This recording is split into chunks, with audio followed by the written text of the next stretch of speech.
सरकार ने खरीफ और रबी फसलों के एमएसपी में निरंतर बढ़ोतरी की है।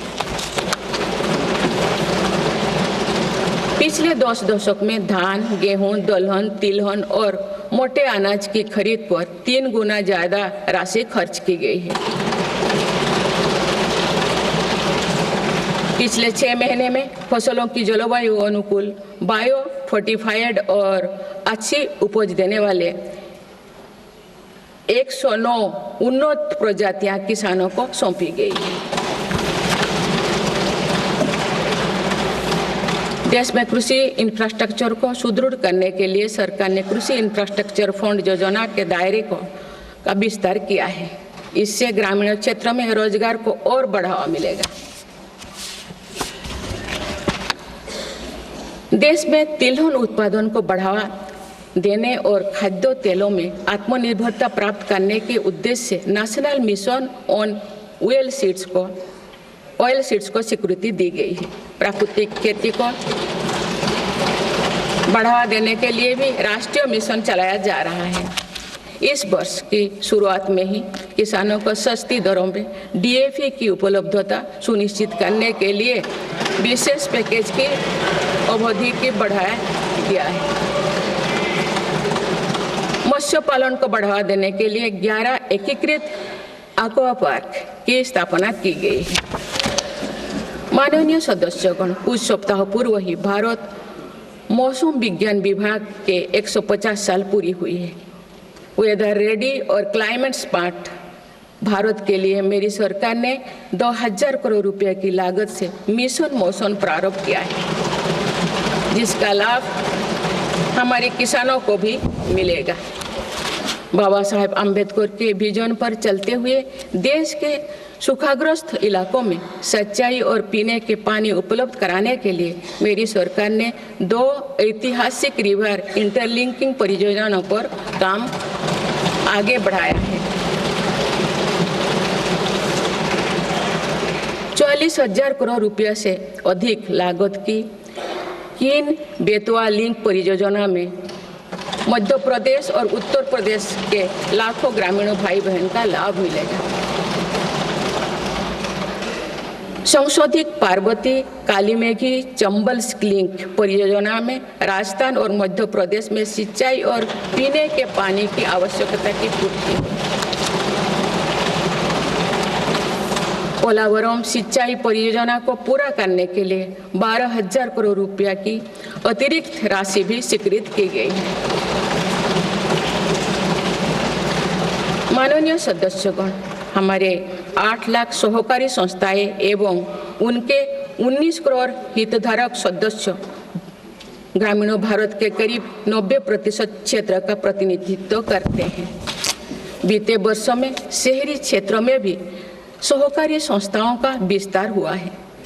सहकारी सेक्टर के आर्थिक सशक्तिकरण के लिए उठाए गए विभिन्न कदमों के फलस्वरूप रोजगार के अनेक अवसर सृजित हो गए हैं। वर्ष 2025 को अंतर्राष्ट्रीय सहकारिता वर्ष के रूप में मनाया जा रहा है, जिसमें भारत अपना महत्वपूर्ण योगदान देगा।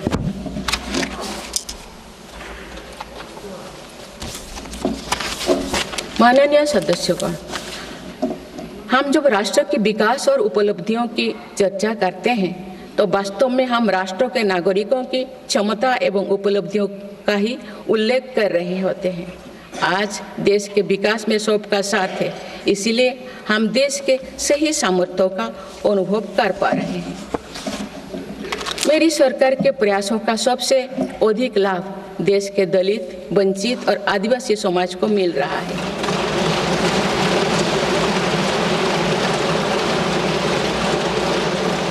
आजादी के दशकों बाद भी हमारे जिस जनजातीय एवं आदिवासी समाज की उपेक्षा होती रही, मेरी सरकार ने उसके कल्याण को पहली प्राथमिकता दी है। धरती आबा जनजातीय ग्राम उत्कर्ष अभियान और पीएम जनमन योजना इसका प्रत्यक्ष उदाहरण है। देश भर में स्थापित 470 से अधिक एकलव्य मॉडल आवासीय विद्यालय के माध्यम से लगभग 1.25 लाख आदिवासी बच्चों को स्कूली शिक्षा दी जा रही है। पिछले 10 वर्ष में आदिवासी बहुल इलाकों में 30 नए मेडिकल कॉलेज खोले गए हैं। विशेष राष्ट्रीय मिशन चलाकर आदिवासी समुदाय की सिकल सेल से जुड़े स्वास्थ्य सेवाओं पर भी ध्यान दिया जा रहा है। इस मिशन के अंतर्गत लगभग 5 करोड़ व्यक्तियों की स्क्रीनिंग की जा चुकी है। जनजातीय विरासत को सहेजने के लिए भी मेरी सरकार ने अनेक कदम उठाए हैं। इस वर्ष भगवान बिरसा मुंडा की 150वीं जयंती का पर्व पूरे देश में जनजातीय गौरव वर्ष के रूप में मनाया जा रहा है।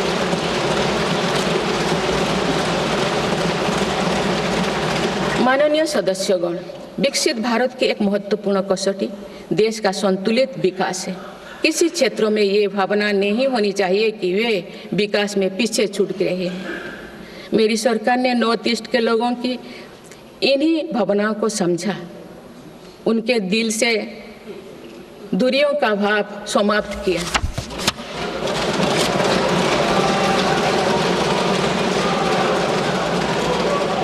से अधिक शांति समझौते को कर सरकार ने अनेक गुटों को शांति के मार्ग से जोड़ने का काम किया है।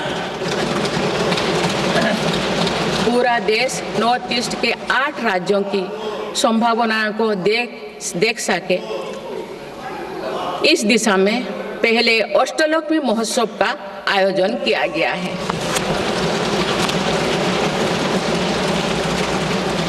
पूर्वोत्तर के विकास के साथ साथ सरकार ने देश के पूर्वोत्तर यानी पूर्वी राज्यों के सर्वांगीण विकास की कार्य योजना पर काम शुरू कर दिया गया है, जिससे रोजगार के नए अवसर भी उपलब्ध होगी। अंडमान निकोबार एवं लक्षद्वीप में विकास की कई परियोजनाएं प्रारंभ कर उन्हें राष्ट्र की विकास यात्रा में महत्वपूर्ण स्थान दिया गया है।